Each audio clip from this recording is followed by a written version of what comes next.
There are lots of videos out there full of excuses about why a 2x4 is not actually 2 inches thick and 4 inches wide.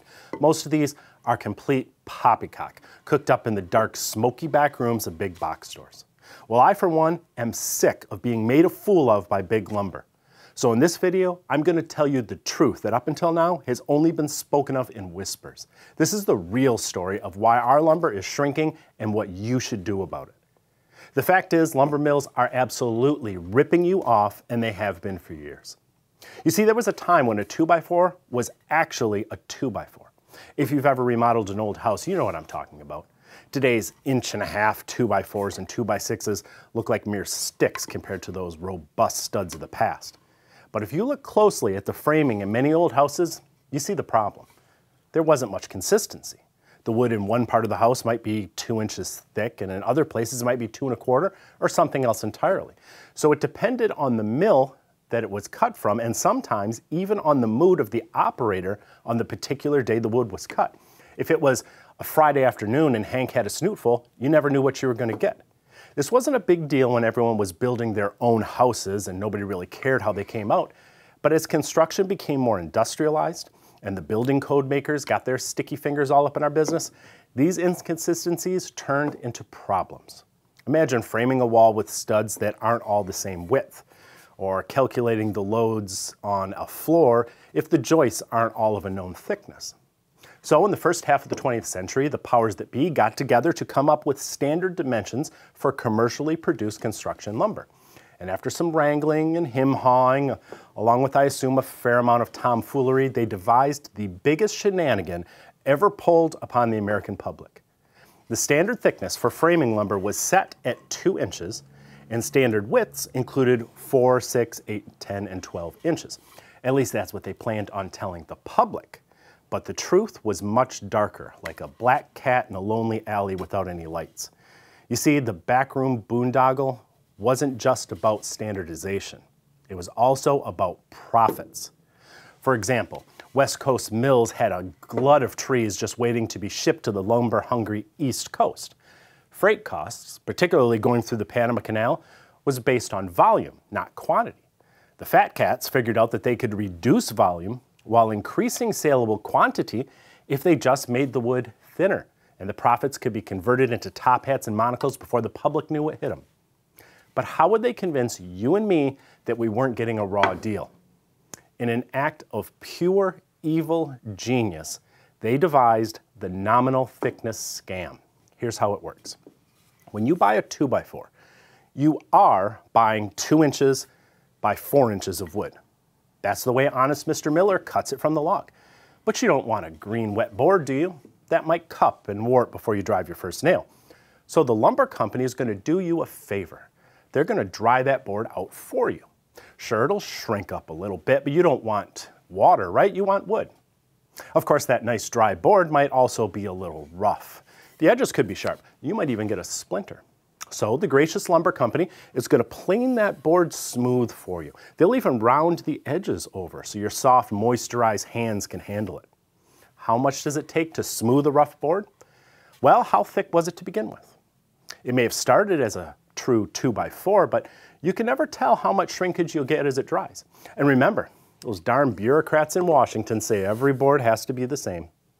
So just to be safe, the mill is going to take a 1/4 inch off every surface, faces and edges. And in a final act of kindness that totally has nothing to do with misleading anyone, they're still going to call it a 2x4. So you don't have to strain your tongue saying something as awkward as, hey, pass me that 1.5 by 3.5. You're welcome. Now, I know what you're thinking. It's understandable that wood shrinks when it dries, and it sure was nice of them to make it smooth and straight, but why not just cut the boards thicker and wider in the first place so they end up being a full 2 by 4 inches after all that drying and planing? You're asking the right questions, and here's the answer straight from the industry insiders. The equipment doesn't work that way. At least it didn't back in 1964 when nominal thicknesses were introduced.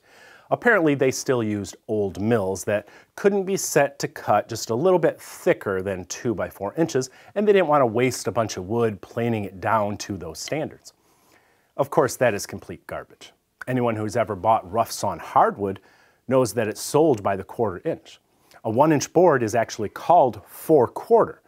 2-inch boards are called 8/4, and so on. It's a system based upon the fact that old mills were adjusted using a system of notches.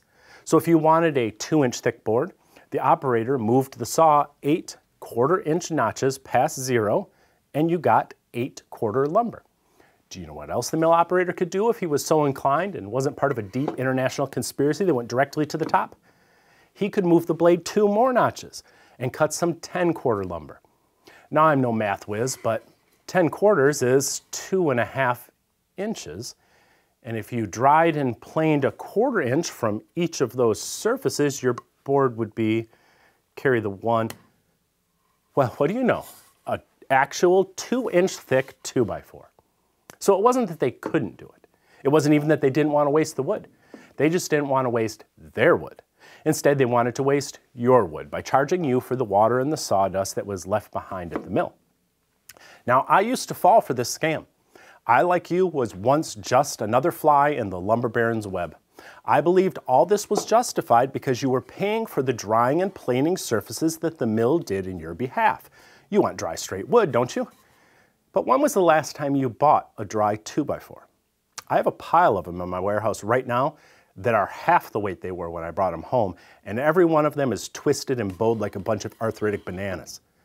No, Big Lumber pulled one over on us generations ago, and it's time to take a stand. I don't mean to protest, because I'm not going to do any marching, and I wouldn't want to organize a boycott because I do have a project I'd like to get done this fall, and it's going to need a lot of 2x4s. But you can bet that I'll be letting out an audible sigh the next time I go to the lumber yard, and I don't care who hears it. Now check this out.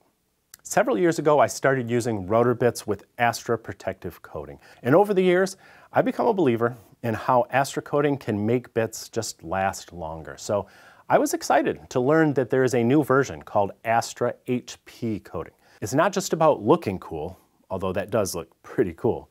Astra HP is a microscopically thin, ultra hard coating that's added to premium whiteside bits to reduce friction and heat buildup and the resulting premature wear that is caused by that.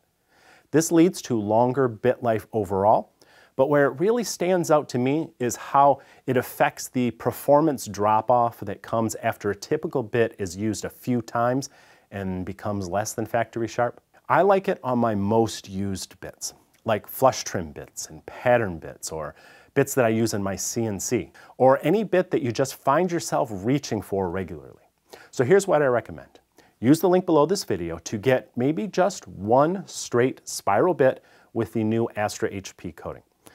The spiral bits are the workhorses in most shops. Get whichever style you're going to use the most, flush trim, compression, pattern cutting, whatever. Maybe just invest in one and try it for yourself. Then you can decide if it's worth adding more of these to your collection. I know I will be.